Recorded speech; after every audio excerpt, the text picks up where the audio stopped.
Buenos días, mi nombre es Diego García, vengo del Google Developer Student Lab de la UPCT, de la Universidad Politécnica de Cartagena, y vamos a dar un pequeño taller y una charla sobre el escaneo en 3D. Antes de nada, quería saber un poco cuál es la opinión de los distintos chavales que hay por aquí.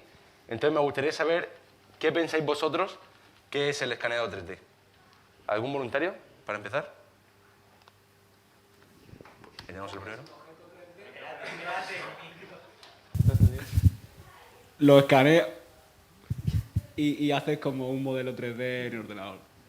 ¿Alguien más quiere dar su punto de vista o lo que él se piensa de las primeras? ¿Nadie más? Bueno, pues entonces os voy a explicar yo qué es el escaneo 3D. Un escáner 3D es cualquiera de los objetos que estáis viendo aquí en la pantalla. Es un dispositivo que se utiliza para, en principio, recoger la forma y en algunos casos el color de figuras volumétricas o objetos 3D.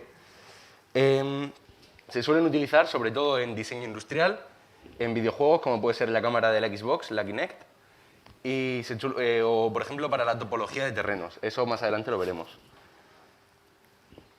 Siguiente. Ahora vamos a explicar cómo funciona un escáner 3D. Un escáner 3D, a diferencia de las cámaras, ambos tienen una lente en forma de cono.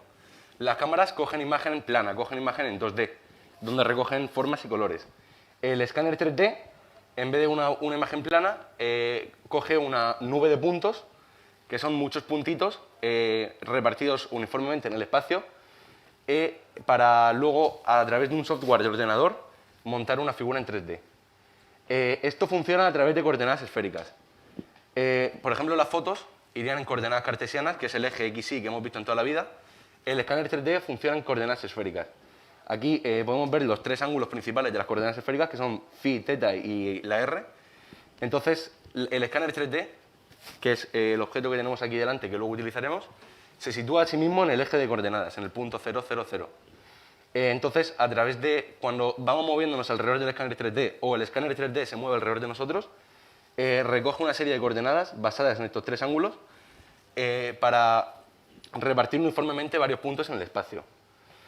Normalmente suele ser necesario varios escaneos. Cuando queremos hacer algo muy exacto, suelen ser necesarios varios escaneos. Con la primera toma no vale.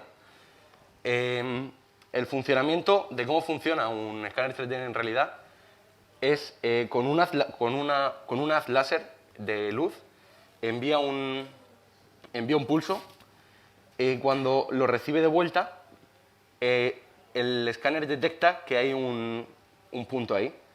Entonces, luego la cámara tiene una especie de espejos giratorios que se van recorriendo a lo largo del eje phi y el eje teta. Con todos los objetos que se recogen, coge una nube de puntos y al final se juntan todas las nubes de puntos y todas las tomas que se han hecho en una aplicación específica para el escaneo en 3D.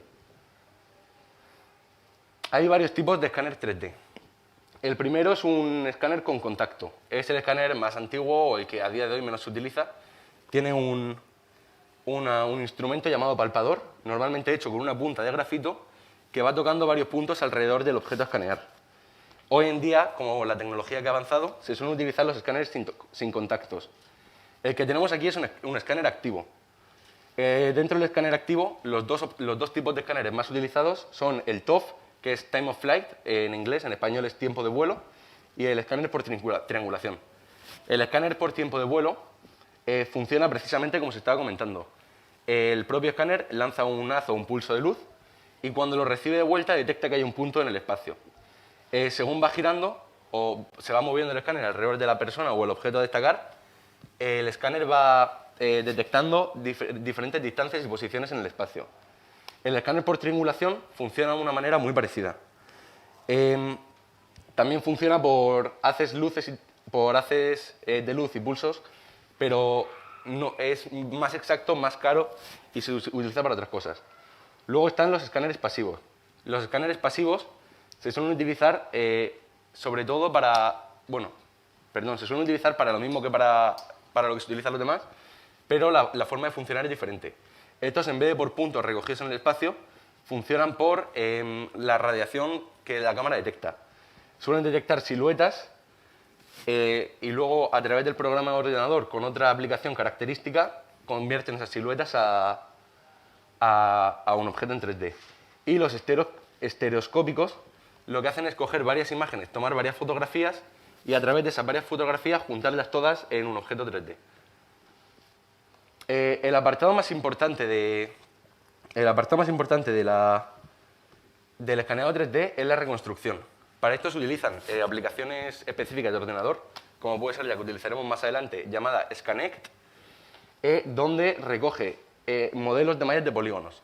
Estos son una nube de muchos puntitos, o sea, imaginaos que yo estuviese formado por muchísimos puntos. El escáner en concreto creo que recoge de 10.000 a 100.000 puntos por segundo, según tú vas girando. Entonces, todos esos puntos los coge y los fusiona luego en un modelo. El modelo de mallas de polígonos, para representar curvas, lo que hace es donde detecta que hay una curva o una variación en el espacio que es esférica, por así decirlo, coge varios puntos planos y luego a través del propio programa, al detectar que hay una inclinación en el espacio, los une en una curva. El modelo de superficie es más exacto, utiliza programas más caros y programas más avanzados. Se suele utilizar más sobre todo en aplicaciones industriales. Suelen ser programas como el AutoCAD, que utilizan los estudiantes de ingeniería industriales. Los principales usos y aplicaciones, aquí sí que me gustaría que vosotros dieseis vuestro punto de vista o sobre cómo pensáis que se pueden utilizar los escáneres. Así que si hay algún voluntario que quiera hablar.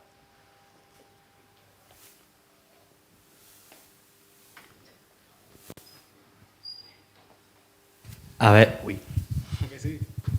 me sorprende. Mi mayor pregunta es si el escáner falla, hay un... Como que si no escanea algo, ¿el propio programa lo pone como él piensa que está? O... Si no escanea algo, el propio programa tiene una opción que luego utilizaremos que se llama fill holes, que es rellenar huecos. Entonces el propio programa hace una interpretación de cómo él cree que se rellenaría ese lugar donde ha fallado. De todas formas, como he dicho, lo más común es hacer varias tomas en vez de una sola para evitar así que haya fallos donde no se rellenen huecos. Sí, era una duda hipotética. Bueno, los principales usos de los escáneres 3D suelen ser en la industria, como vemos, que se utiliza sobre todo en el tema de aviones, para hacer turbinas y para hacer motores. Ahí lo que hacen es, primero hacen un diseño a ordenador, con los programas como el AutoCAD, luego lo realizan ese diseño a un prototipo, y una vez que lo han diseñado, escanean en 3D para comparar con el objeto que ya tenían creado en el ordenador. Así pueden ver si hay algún fallo de fabricación en tamaño o en forma. En documentación as a build se está empezando a utilizar a día de hoy para comprobar estructuras de edificios. Un edificio muy antiguo, que no sabemos cómo está en el interior de las vigas, se suele utilizar un escáner 3D profesional y más avanzado para hacer un recorrido alrededor del edificio y ver cómo se encuentran sus cimientos y cómo se encuentran las partes más importantes. En entretenimiento es de las cosas más utilizadas a día de hoy. Bien sea para videojuegos, por ejemplo el FIFA, cogen con escáneres profesionales a jugadores para meter sus movimientos, sus caras y cómo suelen jugar ellos dentro del campo. También, por ejemplo, como he enseñado antes, la foto de la Kinect, la cámara de la Xbox, se suele utilizar bastante para juegos en los que requieren movimiento, aparte de no estar sentado con el mando, sino moverte tú también e interactuar con la consola. En patrimonio cultural se está utilizando para escanear en 3D, bien sea jarrones de cerámica encontrados romanos o egipcios. Se está utilizando también para escanear obras de Miguel Ángel, se utilizó en el año 1998 para escanear algunas estatuas y tenerlas guardadas por si en algún momento se rompiesen, por hacer copias. Y otro de los usos más comunes suele ser en la elevación del terreno. Cuando los ingenieros civiles quieren construir, bien sea una autopista o quieren construir un embalse, suelen hacer un escaneo en 3D con escáneres que van por triangulación, eso sí, y así descubren las elevaciones del terreno o las diferentes formas que puede tener. Bien sea con algunos más avanzados a día de hoy, que pueden detectar incluso el tipo de terreno que se está tratando. Ahora vamos a hacer una prueba de escaneo en 3D en vivo. Por favor. Tenemos aquí una muestra modelo. Quítate la mascarilla.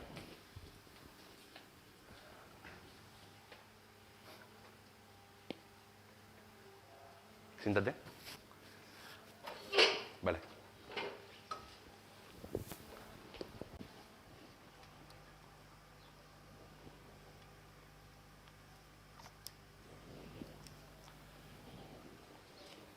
Tenemos aquí un escáner 3D y nuestra modelo, ¿cuál es tu nombre? Perdona.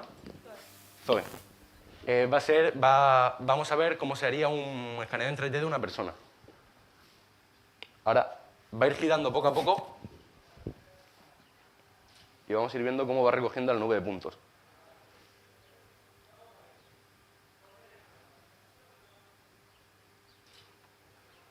Perfecto.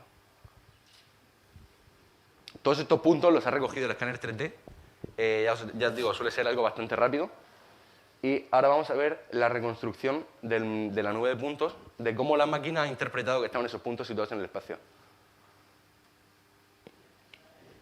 Aquí vemos a Zoe siendo escaneada otra vez para que el ordenador vuelva a reinterpretar todos los puntos y todas las mallas que hemos recogido. Este es el movimiento que ha hecho Zoe alrededor de la cámara. La cámara se sitúa a sí misma en el 0,0 y detecta a Zoe moviéndose a través del espacio. La línea está aquí.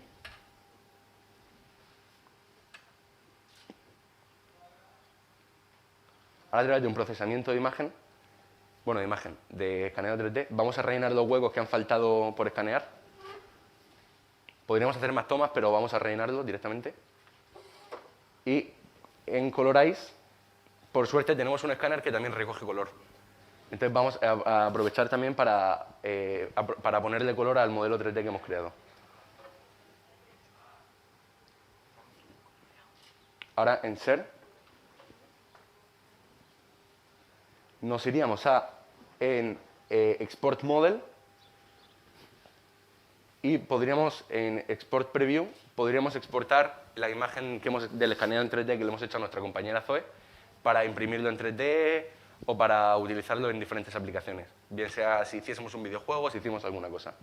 ¿Tenéis alguna pregunta sobre el escaneo en 3D?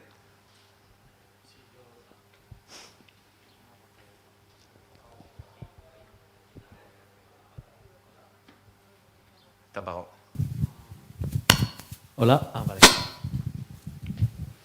A ver que, por ejemplo, o sea, si queremos escanear lo que es una pieza, o sea, una pieza de una maqueta, ¿tendríamos que ir girándola nosotros por todos los lados o...? No. Existen, si vuelves a la primera diapositiva del PowerPoint, por favor. A la segunda. Existen escáneres de mano en las que tú pones una pieza, bien sea, por ejemplo, en el espacio, la podrías colgar del techo en una pared con fondo blanco y podrías ir tú con un escáner de mano alrededor de la pieza cogiendo todos los ángulos que te interesase. Luego también hay escáneres que son cabinas en las que pueden meter el objeto y bastantes más cámaras y bastantes más escáneres trazarían alrededor del propio escáner una imagen más avanzada. O sea, por ejemplo, yo quiero escanear una matriz entera de una maqueta. O sea, por ejemplo, podría meterlo en lo que tú dices, las caminas estas y lo escanearían entera de arriba se abajo. escanearía automáticamente. Se escanearía más rápido y con mayor precisión y fidelidad. Vale, era eso. Luego también, Bueno. ¿alguna pregunta más? No. Si queréis haceros vuestro propio escáner en casa, con una cámara de Kinect, que de segunda mano se están vendiendo por 20 euros, no es muy caro, y con un adaptador que se suele vender en Amazon, que luego, no sé si podríamos dejarle algún link para enlace, luego podemos dejaremos el link, donde se puede comprar un adaptador para conectar la Kinect directamente al ordenador y con un programa gratuito que es Scanect, que es este que hemos utilizado aquí abajo, podéis hacer vuestros propios escaneos en vuestra casa. Muchas gracias por todo y nos veremos el 24 de noviembre, que tenemos otra charla donde daremos un curso de JavaScript.